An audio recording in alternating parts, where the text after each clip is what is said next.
Hello, everybody. There we are, the Masson on WUSA. There's the Nationals. Hopefully they'll do as well today as they did yesterday.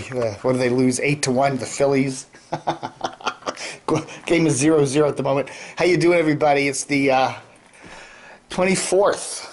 It's the 24th of May, the day before Memorial Day. Okay, so this has been a big Memorial Day weekend here at DCRTV.com. This is Dave TV. We're going to do a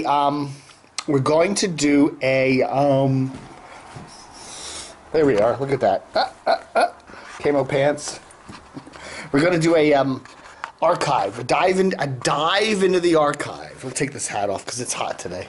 Anyway, a dive into the archive. Wanted to show you a couple things that I got, though. One of the nice things about doing DCRTV.com is that I get people send me cool stuff in the mail, okay?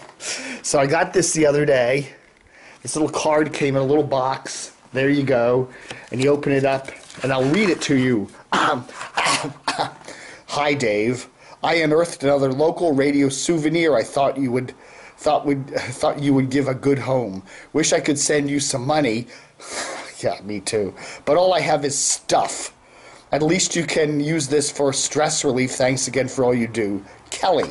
Thank you very much, Kelly. So what did Kelly send? Kelly sent us this. Hey, look at that. It's a Soft Rock 97.1. That's really just a bunch of foam. But it looks like a rock.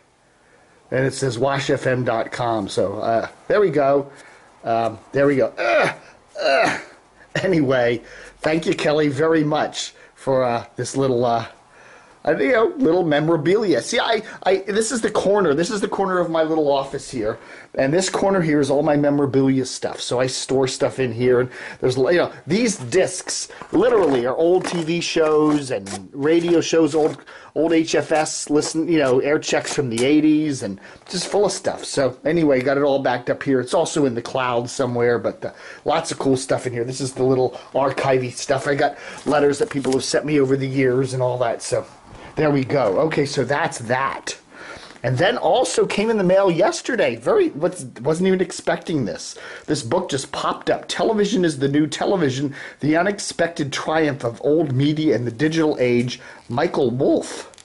So this is quite cool. So anyway, check this out. Got a little letter here from Penguin Random House. I guess they want me to read the book. Then maybe I actually will. Maybe I'll actually read the book. Anyway, television is the new television argues the case for television's resurgence as a cultural currency, a commercial entertainment format, a breakthrough business model. Its revenue split between subscription, subscriber fees, and advertising. It's the medium everyone wants to be part of. As Mark Zuckerberg says, our future is video. And I don't disagree with any of that. Television has replaced movies as the key cultural currency. Television quality gets better, of course. I mean, in terms of the signal, there's more. I can't argue with any of this.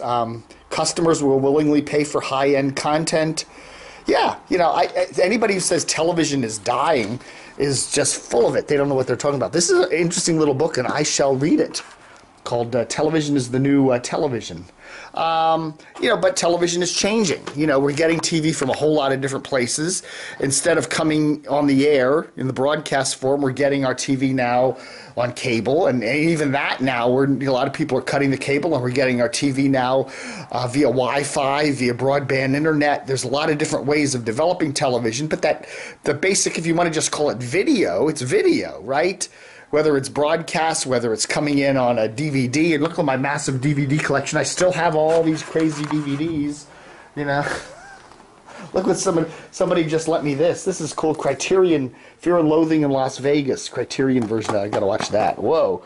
Hunter S. Thompson book with the book, so I can do both. But anyhow, so that's cool. So that's a cool book. I'm going to read that, and I will update Dave TV one of these days with my review of the book, but I tend to agree with much of what is said there.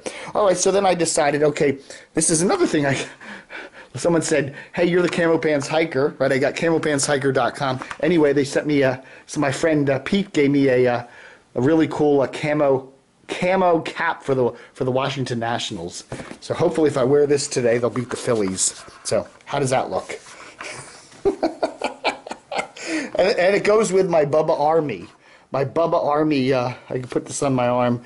This is, Greaseman did this. Remember Greaseman had a show down in Jacksonville on a radio station, Rock 105, classic rock that really rocks, and he was doing the Bubba Army. I don't think he's doing that show anymore, but anyway, that got me looking through the archive, and this is what I found. Let's see if we can get the light good here. I'll throw this down on the floor. Anyway, this is the Greaseman. This was Washington Post Magazine, 1987, Dr. Jekyll and Mr. Greaseman, the human being behind Washington's most controversial DJ. And then we go into here.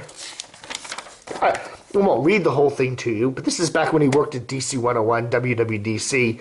There he is. I'm almost a trained schizo. Even Doug tracked his alter ego, seems to realize that sometimes that the Greaseman cometh on too strong. And so there he is as a young man, a young tyke. DeWitt Clinton High School. And anyway, and there he is doing his workouts, loading up on cans of tuna and raw eggs, working out an hour and a half each day.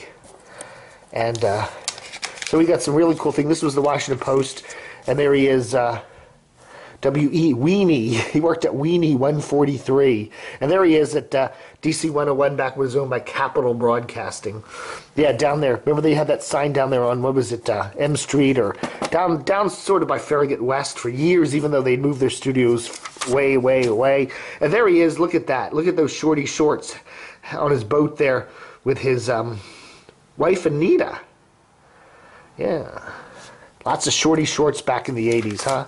So anyway, that's cool. That's the Greaseman, Dr. Jekyll and Mr. Greaseman. A lot of people ask me today, where is the Greaseman? He really does kind of keep to himself.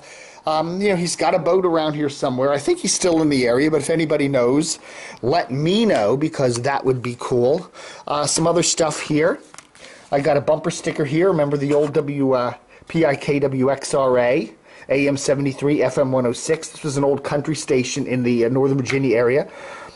This signal now, the 106 signal, is actually 105.9. It's now WMAL, but this was a country station for many years. And then MZQ came along. When did MZQ come along? 81, something like that. And then they had a country battle, and MZQ won. And then this had various incarnations. 105.9 was classic rock WCXR for a number of years and became some other stuff. But actually, okay, here we go. It actually became WJZW Smooth Jazz 105.9. There we go. They were in Alexandria back then. So this is an old envelope from them, and then they became a WMAL sister station there with ABC and Citadel, and then Cumulus. So there we go. There we go. And also wanted to show you this. This is Happy Thanksgiving and Merry Christmas from Sylvie Anonymous 1109. I don't know when, this is a couple years back. Sylvie from Waldorf. She's the WMAL mystery caller there. Sylvie from Waldorf. You still hear her every couple of weeks there. They just seem to have the same people calling into WMAL over and over again. Same dozen people. I guess that's all they have listening. But anyway, Sylvie is one of them.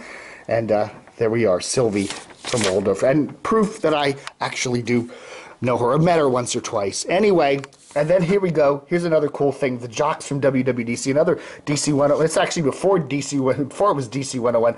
Back when it was WWDC 1260.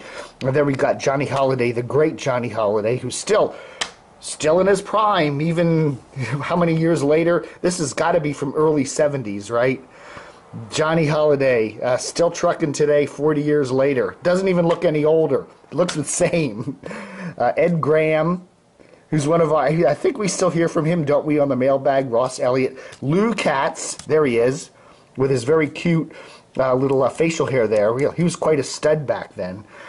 Changed his name many times, Lou, L-O-O, whatever, but and Fred Fisk, who later went on to host a very popular show on WAMU for many years. Anyway, the jocks from WWDC. I guess this is, I would say, circa 1970 or something. Whatever. Back when people actually listened to AM radio in the Washington market, huh? Isn't that amazing? All right, folks, thanks for watching Dave TV for the 24th. Is it the 24th today? 24th of May, a Sunday. Tomorrow's Memorial Day. Have a happy Memorial Day. Don't forget to help support the site. We're doing a fundraiser, $100 from 100 different people. We're about halfway there. If you can afford $100, that's only a little over $8 a month. Please help us out. Thank you very much. If you can't, just whatever you can afford. We'll take whatever. It's, $8, $88,000, whatever. Put us in your will, okay? We've been here for almost 18 years. 18 years this September, so thank you very much. And thank you, Pete, for the cap. Hey, Pete's working with me, by the way, on camopantshiker.com, setting up a new website. It's all local, but it's got, a whole bunch of cool hikes. Hike all over the place. So check it out, camopantshiker.com. All right, thanks for watching Dave TV. Book 'em, Dano.